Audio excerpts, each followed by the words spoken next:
ওম শান্তি। আজিৰ তাৰিখ 7 জানুৱাৰী 2024 বৰ্ষ। আজি ৰবিবাৰ।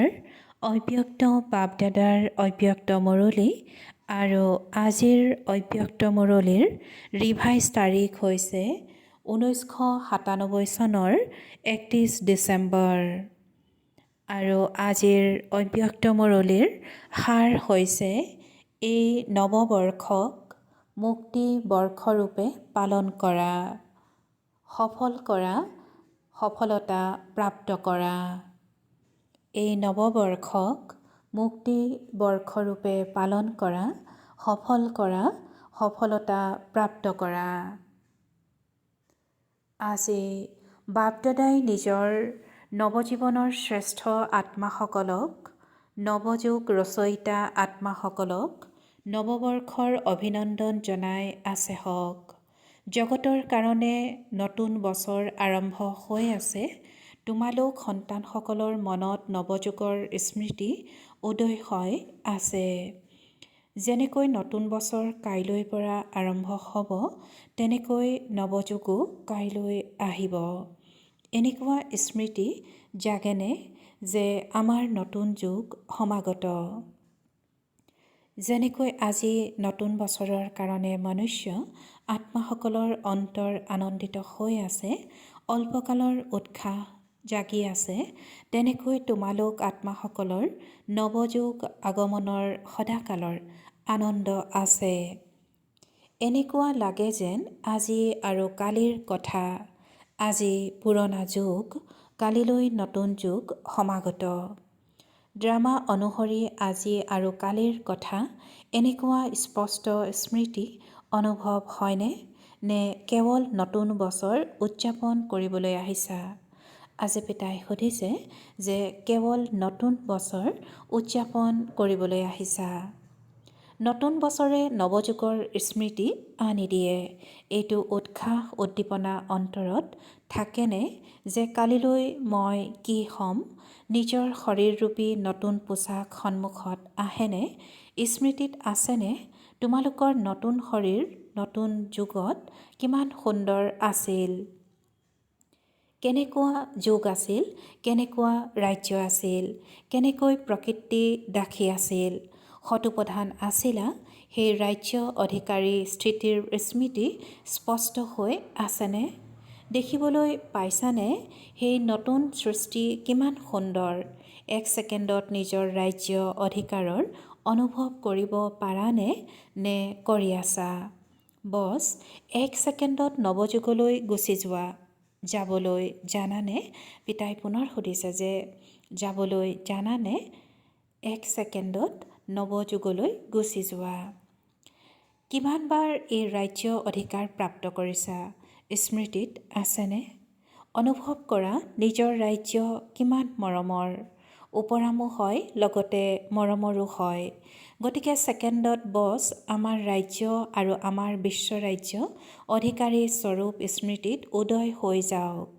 তেওঁলোকে নতুন বছৰত ইজনে সিজনক অল্পকালৰ উপহাৰ দিয়ে আৰু পিতাই নৱযুগৰ বিশ্ব ৰাজ্য অধিকাৰীৰ উপহাৰ দিয়ে। এই অবিনাশী উপহাৰ এই সময়ত পিতাৰ দ্বাৰা তোমালোক সকলোৰে বাবে অটল নিয়তি হৈ যায়। এই নিয়তিক কোনেও খণ্ডন কৰিব নোৱাৰে, অবিচল অখণ্ড হয়। তেন্তে এনেকুৱা উপহাৰ পাই গলা নহয়? গতিকে এইটো উপহাৰ যত্নেৰে ৰাখিবা। কোনোবা ডাকুৱে যাতে এই উপহাৰ লৈ নাযায়। সকলোৰে ওচৰত দ্বৈত তলা আছে নহয়? আজিকালি একক তলাই কাম নিদিয়ে, দ্বৈত তলা লাগে। গডৰেজৰ তলা নহয়, গডৰ অৰ্থাৎ ঈশ্বৰৰ তলা লাগে। গতিকে ঈশ্বৰে এনেকুৱা তলা দিছে যিটো কোনেও ভাঙিব নোৱাৰে। যদি এলেহুৱা হৈ যোৱা তেতিয়া ডাকু আহিব। ডাকুও বুদ্ধিমান হয়। সিহঁতে গম পায় যে এওঁৰ তলা আজি ঢিলা, সেইবাবে এলেহুৱা নহবা। গতিকে এই নতুন বছৰত নিজৰ প্ৰতি সেৱাৰ প্ৰতি কিবা নতুন পৰিকল্পনা কৰিছানে? পিতাই সুধিছে, গতিকে এই নতুন বছৰত নিজৰ প্ৰতি আৰু সেৱাৰ প্ৰতি কিবা নতুন পৰিকল্পনা কৰিছানে? সন্মিলন পাতিব লাগে, বক্তৃতা দিব লাগে, সেইবোৰতো আছেই। নতুন পৰিকল্পনা কি কৰিছা? বাপদাদাই এই নতুন বছৰত দেশ বা বিদেশত বিভিন্ন বৰ্গৰ বিষয়ে আত্মাসকলৰ এটি ফুলৰ থোপা চাব বিচাৰে। বৰ্গৰ সেৱাটো বহুত কৰিছা নহয়। এতিয়া প্ৰতিটো বৰ্গৰ এনেকুৱা এটি এটি ৰত্ন তৈয়াৰ কৰা, এটাও বৰ্গ যাতে বাদ পৰি নাযায়। কিয়? এতিয়া যিহেতু সময় সমীপত আহি আছে, গতিকে কোনো এটা বৰ্গই যাতে অভিযোগ নকৰে যে আমাৰ বৰ্গ থাকি গ'ল। এটা এটা বৰ্গত বিশেষ একোগৰাকী গুণসম্পন্ন থাকক যিয়ে মাইকৰ প্ৰভাৱ বিস্তাৰৰ কাম কৰিব পাৰে। কিয়নো যিহেতু সময় সমীপত আহি আছে, গতিকে সকলো বৰ্গৰ, সকলো ধৰ্মাৱলম্বীৰ মুখেৰে এটাই আৱাজ ওলাওক যে পিতা আহি গ'ল। কিয়নো এই সংগম যুগতেই সকলো ধৰ্ম প্ৰতিষ্ঠাপক আত্মা বা সকলো বৰ্গৰ আত্মাত বীজ সিঁচিব লাগে। তেওঁলোকে ইমান শক্তি নিজৰ ভিতৰত লৈ যাব যি আকৌ নিজৰ নিজৰ সময়ত বৰ্গ বা ধৰ্মৰ উদ্ভাৱক হ'বগৈ। গতিকে সকলো বীজ তোমালোকে তৈয়াৰ কৰিব লাগে, যি সময় অনুসৰি নিজৰ নিজৰ বিভাগৰ নিমিত্ত হ'ব। কিয়নো বীজ হৈছে পিতা আৰু তোমালোক ব্ৰাহ্মণ আত্মাসকল হৈছা শিপা। সকলো আত্মা বীজ আৰু শিপাৰ দ্বাৰাই ওলায়। পিতাই কৈছে যে বীজ হৈছে পিতা আৰু তোমালোক ব্ৰাহ্মণ আত্মাসকল হৈছা শিপা। সকলো আত্মা বীজ আৰু শিপাৰ দ্বাৰাই ওলায়। গতিকে এনেকুৱা ফুলৰ থোপা পিতাৰ সন্মুখত আনা বিদেশীসকলেও আৰু দেশীসকলেও। এটা এটা আৰ্হি আনা, আৰ্হিৰে অন্য অনেক স্ৰোত হৈ যায়। কিন্তু একোগৰাকী শক্তিশালী মাইক হওক, এনেকুৱা বীজ বুলিয়েই কোৱা, ধৰ্ম বা বৰ্গ বুলিয়েই কোৱা, বা বিভিন্ন ফুলৰ থোপা বুলিয়েই কোৱা, তৈয়াৰ হ'ব লাগে। এটাও যাতে বাদ নপৰে। তেতিয়া বিশ্ব কল্যাণকাৰী বা সৰ্ব আত্মাৰ নিমিত্ত উদ্ধাৰ কৰোতা আত্মা এটা শাখাও যাতে কম নহয়। সকলো শাখা লাগে। লাগিলে তোমালোকৰ নৱযুগত বহুত বৰ্গ নাথাকিব, কিন্তু সেই আত্মাসকলৰো দাপৰত বা কলিযুগত যিসকল উদ্ভাৱক নিমিত্ত হয়, তেওঁলোকেও শক্তি তোমালোকৰ দ্বাৰাই পাব। যেনেকৈ সকলো ধৰ্মপিতাই তোমালোকৰ আগত পিতাৰ পতাকা, প্ৰত্যক্ষতাৰ পতাকা উত্তোলন কৰাত সহযোগী হ'ব, এনেকৈয়ে সকলো বৰ্গৰ সকলেও প্ৰত্যক্ষতাৰ পতাকা উত্তোলন কৰাত সহযোগী হ'ব। এতিয়া পিতাই কৈছে যে তেতিয়া কোৱা হ'ব সকলোৰে সহযোগত সুখময় সৃষ্টিৰ স্থাপনা। সহযোগী হৈ আছে, কিন্তু তাৰ ভিতৰতো এতিয়া বিশেষ আত্মাসকলক সহযোগ আগবঢ়োৱা নিমিত্ত কৰা। সহযোগী হৈ আছে, কিন্তু তাৰ ভিতৰতো এতিয়া বিশেষ আত্মাসকলক সহযোগত আগবঢ়োৱা আৰু নিমিত্ত কৰা। নিমিত্ত হোৱাৰ বীজ সিঁচা, বুজিলা কি কৰিব লাগে। বিদেশতো এতিয়া IP বা VIPৰ সহযোগতো সহজ হৈ গ'ল নহয়। কঠিনটো নহয়, কঠিন নে সহজ। গতিকে তোমালোক সকলো যেতিয়া পৰৱৰ্তী নৱবৰ্ষত আকৌ আহিবা, তেতিয়া পৰৱৰ্তী নৱবৰ্ষৰ উপহাৰ হিচাপে বাপদাদাই এনেকুৱা ফুলৰ থোপা চাব বিচাৰে। এবছৰ আছে, কম নহয়। দেশীসকলেও কৰিবা। পিতাই কৈছে যে দেশীসকলেও কৰিবা। বিদেশীসকলেও কৰিবানে? হয় হুজুৰ, অৱশ্যে কৰিম। কোৱা যে হৈয়ে আছে, কেৱল নিমিত্ত হ'ব লাগে। ডবল বিদেশীসকলে কোৱা, সকলো বিদেশীয়ে তালি বজোৱা। বাৰু চাম প্ৰথমে কোনে তৈয়াৰ কৰে, দেশে নে বিদেশে, আৰু কিমান ডাঙৰ ফুলৰ থোপা তৈয়াৰ কৰে। ঠিক আছে নহয়। চাৰিওফালে শুনি আছে। দেশীসকলেও শুনি আছে, বিদেশীসকলেও শুনি আছে। এতিয়া উদ্দীপনা জাগি আছে। তেওঁলোকৰ মনত পৰিকল্পনা আহি আছে, এইটো কৰিম, সেইটো কৰিম। বাৰু এয়াটো হ'ল বিশ্ব সেৱা। নিজৰ বাবে কি কৰিবা তাৰো পৰিকল্পনা কৰিব লাগে নহয়। কিয়নো যদি স্বকল্যাণৰ শ্ৰেষ্ঠ পৰিকল্পনা তৈয়াৰ নকৰা তেন্তে বিশ্ব সেৱাত শক্তি পাব নোৱাৰিব।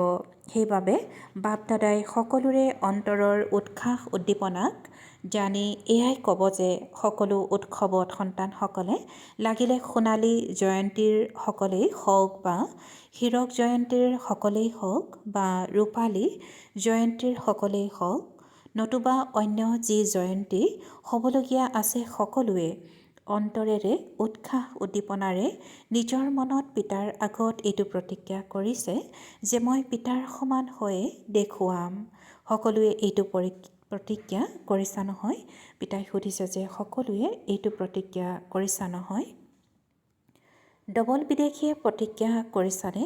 সকলোৱে হাত লৰাই সঁহাৰি জনালে। বাৰু অভিনন্দন। প্ৰতিজ্ঞাটো বহুত মিঠা, বহুত ভাল, বহুত স্নেহী, বহুত শক্তিশালী কৰিছা। এতিয়া কেৱল পালন কৰি থাকা। প্ৰতিজ্ঞা কৰোঁতাই সেই সময়ত বহুত উৎসাহ উদ্দীপনাৰে কৰে, সাহসো বৰ ভাল ৰাখে। আকৌ কি হয়? কেতিয়াবা মায়া নিগনিৰ ৰূপত আহি যায়, কেতিয়াবা মেকুৰীৰ ৰূপত আহি যায়। মেকুৰীয়ে কি কৰে? মেও মেও কৰে নহয়। তেতিয়া সন্তানসকলে কি কৰে? মই। গতিকে এই মেকুৰীৰ দৰে মেও মেও নকৰিবা। নিগনিয়ে কি কৰে? নিগনিয়ে নিৰ্বোধ হৈ যি মন যায় সেয়া খাই পেলাই, কুটি পেলায়। গতিকে মায়ায়ো সন্তানসকলৰ সম্পদ কুটি খাই পেলায়। কেতিয়াবা বাঘ আহি যায়, বাঘে কি কৰে? নিৰ্ভীকসকলকো ভয়াতুৰ কৰি দিয়ে, সৰ্বশক্তিমান সন্তানসকলক হতাশ কৰি দিয়ে। এনেকুৱা নকৰিবা। আহিবলৈ নিদিবা। দ্বৈত তলা লগাই ৰাখিবা। এইটো বছৰ কাকোৱে আহিবলৈ নিদিবা। পিতাই আজি কৈছে যে এইটো বছৰত কাকোৱে আহিবলৈ নিদিবা। এইটো বছৰ সকলো কথাৰ পৰা মুক্ত বছৰ হিচাপে পালন কৰা। পিতাই এইটো কৈছে যে এইটো বছৰ সকলো কথাৰ পৰা মুক্ত বছৰ হিচাপে পালন কৰা, অৰ্থাৎ মুক্তি বৰ্ষ। যেতিয়া এই মুক্তিবৰ্ষ পালন কৰিবা তেতিয়া মুক্তিধামলৈ যাবা। ইয়াৰ কাৰণ কি কৰিবা? বহুত সৰু কথা, ডাঙৰ কথা নহয়। বাপদাদাই কেৱল সৰু শ্লোগান এটি দি আছে, সফল কৰা, সফলতা প্ৰাপ্ত কৰা। বুজিলা? সফল কৰা, সফলতা প্ৰাপ্ত কৰা। কি সফল কৰিব লাগে? পিতাই পুনৰ সুধিছে যে কি সফল কৰিব লাগে? তোমালোকৰ যিয়ে আছে, নিজৰ যি সম্পত্তি আছে নহয়, সময়, সংকল্প, শ্বাস বা তন মন ধন সফল কৰা। ব্যৰ্থত খৰচ নকৰিবা। ভৱিষ্যতে প্ৰয়োজন হ'ব বুলি যতনে ৰাখি নথবা। সংকল্পও সফল কৰা। এটি সংকল্প এয়া তোমালোকৰ সম্পত্তি। যেনেকৈ স্থূল ধন সম্পত্তি, তেনেকৈ সূক্ষ্ম সম্পত্তি হ'ল সময়, শ্বাস, সংকল্প। এটি সংকল্পও যাতে ব্যৰ্থত নাযায়, সফল হওক।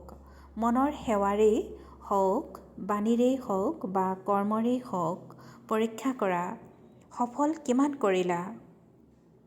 আৰু বাপদাদাই এই বছৰ এই বিশেষ বৰদান দি আছে, সফল কৰা আৰু পদম গুণ সফলতাৰ অনুভৱ কৰা। এই প্ৰত্যক্ষ ফল সহজেই প্ৰাপ্ত কৰিব পাৰা কেৱল সঁচা অন্তৰেৰে। সঁচা অন্তৰত ভোলানাথ পিতা বহুত সহজে ৰাজি হৈ যায়। সেইবাবে সফল কৰা। জ্ঞানৰূপী ধন, শক্তিৰূপী ধন, গুণৰূপী ধন সকলো সময়ত সফল কৰা। সফল কৰিব জানা নে একাষৰীয়া কৰা বা তত্বাৱধান ল'বলৈ বহুত জানা? একাষৰীয়া নকৰিবা, লগোৱা। যিহেতু কোৱা যে অকস্মাত সকলো হ'ব, সদা প্ৰস্তুত হ'ব লাগে। গতিকে যিয়েই আছে সেয়া সফল কৰা। বাপ দাদাক নালাগে নিজৰ কাৰণে জমা কৰা। বাপ দাদাটো দাতা, কিন্তু সফল কৰা অৰ্থাৎ জমা কৰা। কিয়নো বাপ দাদাই সময় অনুসৰি জমাৰ হিচাপ চালে প্ৰতিগৰাকী সন্তানৰ জমাৰ হিচাপ বাপ দাদাৰ ওচৰত আছে। তেন্তে জমাৰ হিচাপত কি দেখিলা? পিতাই সুধিছে, তেন্তে জমাৰ হিচাপত কি দেখিলা? কিছুমান সন্তানে ভাবে বা কয় বহুত যে মোৰ এয়াও জমা আছে, ওপৰে ওপৰে জমাৰ হিচাপ বহুত বৰ্ণনা কৰে। কিন্তু পিতাৰ জমাৰ হিচাপত যিয়ে যিমান কয় ভাবে তাতকৈ বহুত কম জমা আছে। কিয়? সেই প্ৰথম পাঠ, মই আৰু মোৰ বোধ, মই কৰিলোঁ, এয়া মোৰ সেৱা, এয়া মোৰ কাৰ্য। গতিকে জমা কৰাৰ সময়ত তেওঁলোকে ভাবে যে জমা কৰি আছোঁ, কিন্তু সেয়া আপোনা আপুনি জমাৰ হিচাপৰ পৰা ওলাই ব্যৰ্থৰ হিচাপত জমা হৈ যায়। এইটো স্বয়ংক্ৰিয় সূক্ষ্ম যন্ত্ৰ। বাবাই কৰালে বাবাৰ সেৱা, মোৰ সেৱা নহয়। মই কৰিছোঁ নহয়, বৰ্ণনা নকৰিবা। মই এইটো কৰিলোঁ, মই এইটো কৰোঁ, মই এইটো কৰোঁ। এই মই নহয়, বাবা বাবা বুলি কোৱা তেতিয়া পদম গুণ জমা হ'ব। আৰু মই মোৰ বুলি ক'লে তেতিয়া বদলি হৈ ব্যৰ্থৰ হিচাপত জমা হৈ যাব। এই স্বয়ংক্ৰিয় যন্ত্ৰ বহুত তীব্ৰবেগী, তোমালোকে গমেই নোপোৱা। ইয়াৰ পৰীক্ষাও বহুত সঁচা অন্তৰেৰে মোৰ বোধৰ পৰা উপৰাম হৈ কৰোঁতাই কৰিব পাৰে। যেতিয়া তোমালোক যদি ৰত্নই আদিত স্থাপনাৰ অৰ্থে ওলালা, সেৱাত ওলাওঁতে, পিতাই কৈছে যে সেৱাত ওলাওঁতে তেতিয়া কি ভাৱ আছিল, কি বাণী ওলাইছিল, মোৰ বোধ আছিলনে? বাবা বাবা বুলি ক'লা, তেতিয়াহে বাবাৰ উত্তৰাধিকাৰী হ'লা। যিসকল আজি সেৱাৰ আদি হ'ল, এয়া বাবা বাবা বুলি কোৱাৰ প্ৰমাণ। এতিয়া বাপদাদাই ওচৰলৈ উত্তৰাধিকাৰী গুণধাৰী বহুত কম আহে। কিয়? এতিয়া বাপদাদাৰ ওচৰলৈ উত্তৰাধিকাৰী গুণধাৰী বহুত কম আহে। কিয়? বাবা আৰু মোৰ বোধ সান মিহলি হৈ আছে। সেইবাবে এইটো বছৰত বাপদাদাই খোলা অন্তৰেৰে বৰদান দি আছে। যিমান জমা কৰিব বিচৰা সিমান কৰি লোৱা। পিতাই আজি বৰদানত কৈছে যে যিমান জমা কৰিব বিচৰা সিমান কৰি লোৱা, সফল কৰা, সফলতা মোৰ থোৱা। বাৰু এতিয়া কোনটো উৎসৱ পালন কৰিলা? ৰূপালী জয়ন্তীৰ সকলে হাত উঠোৱা। যিসকলৰ উৎসৱ পালন কৰিলা সেইসকলে হাত উঠোৱা। ডবল উৎসৱ পালন কৰিছা, ভাৰতৰো লগতে বিদেশৰো। এই উৎসৱ পালন কৰাটো ভাল, অৰ্থাৎ নিজে নিজক দেহ প্ৰতিজ্ঞাৰ মোহৰ লগোৱা। উৎসৱ পালন কৰিলা, বাপদাদাৰো দৃশ্য ভাল লাগে। পিতাই আজি কৈছে যে উৎসৱ পালন কৰিলা আৰু বাপদাদাৰো দৃশ্য ভাল লাগে। লগতে যি সংকল্প কৰা তাক এনেকুৱা সৰ্বশক্তিমান চৰকাৰৰ মোহৰ লগোৱা যাতে সদায় অবিনাশী অবিচল হৈ থাকে। পালন কৰা অৰ্থাৎ প্ৰতিজ্ঞা পালন কৰা। তেন্তে এনেকুৱা দেহ মোহৰ লগাইছেনে, নে কেঁচা মোহৰ লগাইছা? দৃঢ় লগাইছেনে? এই ৰূপালী জয়ন্তী হোৱা কুমাৰসকলে হাতটো ধুনীয়াকৈ লৰাই আছে।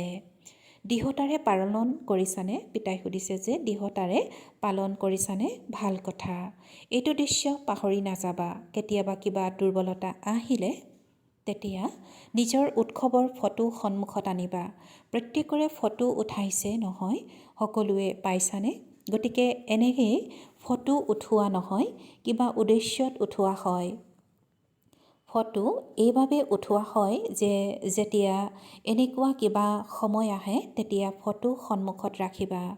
এনেকুৱা নহয় যে আলমাৰিত বন্ধ কৰি থৈ দিবা আৰু সময়ত স্মৃতিত নাহিব। এয়া সকলোতকৈ ডাঙৰ উপহাৰ। এয়া স্মৃতি সোঁৱৰাই দিয়াৰ চিন। ভাল বাৰু। ডবল বিদেশীয়ে কি চমৎকাৰ কৰিবা? পিতাই পুনৰ সুধিছে যে ডবল বিদেশীয়ে কি চমৎকাৰ কৰিবা? ডবল বিদেশীয়ে এনেকুৱা চমৎকাৰ কৰি দেখুওৱা যে এনেকুৱা আত্মাসকলক বাৰ্তা দিয়া যি ভাৰতৰ বাবে মাইক হয়।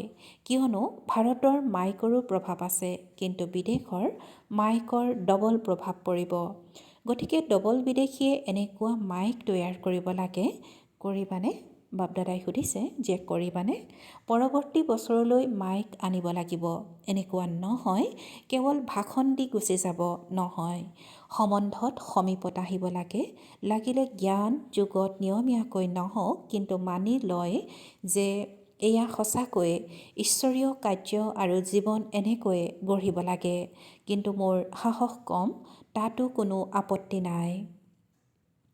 আনৰ নিমিত্ত মাইক হওঁতে হওঁতে স্বয়ং হৈয়ে যাব। এনেও পোনপটীয়াভাৱে বিদ্যাৰ্থী নহয়, কিন্তু সেৱাৰ বলত আনৰ নিমিত্ত হ'লে তাৰ প্ৰভাৱত হৈ যাব। তেন্তে শুনিলা, ডবল বিদেশীসকলে এতিয়া চাম কোনখন দেশ নিমিত্ত হয়। যি দেশেই নিমিত্ত হ'ব তেওঁলোকক পুৰস্কাৰ দিম। সকলো নৱযুগৰ বিশ্ব কল্যাণকাৰী নৱজীৱনৰ দ্বাৰা বিশ্ব পৰিৱৰ্তক আত্মাসকলক সদায় সফল কৰিলে সফলতামূৰ্ত হওঁতা আত্মাসকলক সদায় নিজৰ কৰা প্ৰতিজ্ঞাক সাকাৰ স্বৰূপ দিওঁতা অবিচল অখণ্ড স্বৰূপ আত্মাসকলক সদায় উৎসৱত থাকি আনকো উৎসৱৰ দ্বাৰা উৎসাহ দিওঁতা আত্মাসকলক বাপদাদাৰ নৱবৰ্ষ আৰু নৱযুগ স্থাপনাৰ বাবে অভিনন্দন, অভিনন্দন, অভিনন্দন। লগতে সাহস ৰাখি সকলো সন্তানক আগবাঢ়ি যাওঁতা সন্তানৰ সাহস আৰু পিতাৰ সহায়, এনেকুৱা সন্তানসকলক বাপদাদাৰ স্নেহ সহিত স্মৰণ আৰু নমস্কাৰ। আৰু আত্মিক সন্তানসকলৰো বাপদাদাৰ প্ৰতি স্নেহ সহিত স্মৰণ আৰু সুপ্ৰভাত আৰু নমস্কাৰ, নমস্কাৰ, নমস্কাৰ। ৰাতি 12 বজাৰ পাছত বাপদাদাই সকলো সন্তানক পুনঃ নতুন বছৰৰ শুভেচ্ছা জনালে। সকলো বিশ্বৰ চুকে কোণে বিশ্বৰ চাৰিওফালৰ বিশেষ নৱজীৱনধাৰী সকলোকে নতুন বছৰৰ লগতে নৱযুগৰ অভিনন্দন, অভিনন্দন, অভিনন্দন। ব্ৰাহ্মণ সন্তানসকলৰ বাবেইতো প্ৰতিটো দিন প্ৰতিটো ছেকেণ্ড নতুন। গতিকে এতিয়া পুৰণা বছৰৰ বিদায় আৰু নতুন বছৰৰ শুভেচ্ছা। এনেকুৱা সদায় প্ৰতিটো ছেকেণ্ডত যিয়েই সংকল্প কৰা, কৰ্ম কৰা, প্ৰতিটো কৰ্ম সংকল্প শুভেচ্ছাৰ যোগ্য হওক। যিয়ে সম্পৰ্কত আহে তেওঁ সদায় শুভেচ্ছা শুভেচ্ছা এয়া গীত গাই থাকে। এই নতুন বছৰত সকলোকে যাকেই পোৱা বা যিয়েই লগত থাকে তেওঁলোকক সদায় আনন্দৰ দিলখুচ মিঠাই খুৱাই থাকা আৰু সদায় আনন্দত মনেৰে নাচি থাকা আৰু সেৱাত সকলোকে আনন্দৰ সম্পদ ভৰপূৰ কৰি বিলাই থাকা। গতিকে এনেকুৱা নৱজীৱন, নতুন উৎসাহ উদ্দীপনাৰ চাৰিওফালৰ সন্তানসকলক নতুন বছৰৰ লগতে অভিনন্দন, অভিনন্দন। শুভৰাত্ৰি আৰু সুপ্ৰভাত। ভাল বাৰু। ওম শান্তি। আৰু আজিৰ বাপদাদাৰ বৰদান। দেহ নিশ্চয়ৰ আধাৰত সৰ্বদা বিজয়ী হওঁতা পিতা ব্ৰহ্মাৰ স্নেহী হোৱা। দেহ নিশ্চয়ৰ আধাৰত সৰ্বদা বিজয়ী হওঁতা পিতা ব্ৰহ্মাৰ স্নেহী হোৱা। আৰু আজিৰ বৰদানৰ ব্যাখ্যা। যিসকলে দেহ নিশ্চয় ৰাখে তেতিয়া নিশ্চয়ৰ বিজয় কেতিয়াও নোহোৱাকৈ নাথাকে। লাগিলে পাঁচোটা তত্ত্বই বা আত্মাই যিমানেই বিৰুদ্ধাচৰণ নকৰক, কিন্তু সেইসকলেই বিৰুদ্ধাচৰণ কৰিব আৰু তোমালোকে অটল নিশ্চয়ৰ আধাৰত সমাহিত কৰাৰ শক্তিৰে সেই বিৰুদ্ধাচৰণক সমাহিত কৰি ল'বা। কেতিয়াও নিশ্চয়ত অস্থিৰতা আহিব নোৱাৰে। এনেকৈ অবিচল হৈ থাকোঁতা বিজয়ী সন্তানহে পিতাৰ স্নেহী হয়। স্নেহী সন্তান সদায় পিতা ব্ৰহ্মাৰ বাহুত সমাহিত হৈ থাকে। আৰু আজিৰ শ্লোগান। সকলো সম্পদৰ চাবি প্ৰাপ্ত কৰিবলৈ হ'লে পৰমাত্মা স্নেহৰ অনুভৱী হোৱা। আজি বাপদাদাই শ্লোগানত কৈছে যে সকলো সম্পদৰ চাবি প্ৰাপ্ত কৰিবলৈ হ'লে পৰমাত্মা স্নেহৰ অনুভৱী হোৱা। ওম শান্তি। অব্যক্ত চাইলেন্সৰ দ্বাৰা ডবল লাইট ফৰিষ্টা স্থিতিৰ অনুভৱ কৰা। আজি অব্যক্ত চাইলেন্সৰ দ্বাৰা ডবল লাইট ফৰিষ্টা স্থিতিৰ অনুভৱ কৰা। প্ৰতিটো কথাত, বৃত্তিত, দৃষ্টিত, কৰ্মত ওপৰামবোধৰ অনুভৱ হওক। এওঁ কৈ আছে কিন্তু ওপৰাম। স্নেহী যেন লাগিছে, আত্মিক মৰমৰ। প্ৰথম নমস্কাৰৰ ব্ৰহ্মাৰ আত্মাৰ সৈতে তোমালোক সকলো ফৰিষ্টা হৈ পৰমধামলৈ যাব লাগে। সেয়েহে মনৰ একাগ্ৰতাৰ প্ৰতি মনোযোগ দিয়া, আদেশেৰে মনক চলোৱা। ওম শান্তি।